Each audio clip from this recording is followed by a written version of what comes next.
Live അപ്ഡേറ്റ്സിലേക്ക് സ്വാഗതം. Big boss ഹൗസിൽ പോയ 5 മത്സരാർത്ഥികളും കൂടി അടിപൊളി റെഡ് കാർപ്പറ്റ് എൻട്രി കൂടെ ബിഗ് ബോസ് ഹൗസിലേക്ക് കയറിയിരിക്കുകയാണ്. എല്ലാവരും അകത്തിരിക്കുകയായിരുന്നു. ബ്ലൈൻഡ്സ് അങ്ങനെ ഓപ്പൺ ആവുന്നു. ഓപ്പൺ ചെയ്തപ്പോൾ മെയിൻ ഡോറിന്റെ അവിടെ റെഡ് കാർപ്പറ്റ് ഇട്ടിരിക്കുന്നത് കണ്ടു. അപ്പോഴന്നെ പാട്ട് പ്ലേ ചെയ്യാൻ തുടങ്ങി. ആദ്യം തന്നെ ഒനിയിലാണ് അടിപൊളി എൻട്രിയിൽ ബിഗ് ബോസ് ഹൗസിലേക്ക് കയറുന്നത്.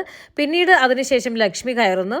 അതിനുശേഷം രേണു കയറുന്നു. പിന്നീട് ആര്യൻ, അവസാനം ബിന്നി. ഇവർക്ക് ഒരു അടിപൊളി റീ എൻട്രി ആണ് കേട്ടോ ബിഗ് ബോസ് കൊടുത്തിരിക്കുന്നത്. ഡിസ്കോ ദിവാനി സോങ് ഒക്കെ ഇട്ടിട്ട്. പിന്നെ ലോക്ക് തുറക്കുമ്പോൾ അകത്ത് നിന്നും എല്ലാവരും പുറത്തേക്ക് ഓടുകയാണ് റീ എൻട്രി ചെയ്ത മത്സരാർത്ഥികളുടെ അടുത്തേക്ക്. അങ്ങനെ പുറത്തു നിന്നും സ്നേഹപ്രകടനമൊക്കെ കഴിഞ്ഞതിന് ശേഷം അകത്തേക്ക് എല്ലാവരും കയറി. ലക്ഷ്മി അനുവിനോട് പ്രത്യേകം പറയുന്നുണ്ട്, 4 ദിവസം കൂടിയുള്ളൂ, നന്നായിട്ട് കളിക്കുക, പലരും പലതും പറയും, അതൊന്നും മൈൻഡ് ചെയ്യാനേ നിൽക്കേണ്ടെന്ന്. അനു പറയുന്നുണ്ട് വീട് നിറയെ ആളെ എല്ലാവരും കൂടെ പഞ്ഞിക്കിടുന്നുണ്ടെന്ന്. ലക്ഷ്മി പറയുന്നത് അതൊന്നും മൈൻഡ് ചെയ്യേണ്ട, 4 ദിവസമേ ഉള്ളൂ നന്നായി കളിക്കാൻ.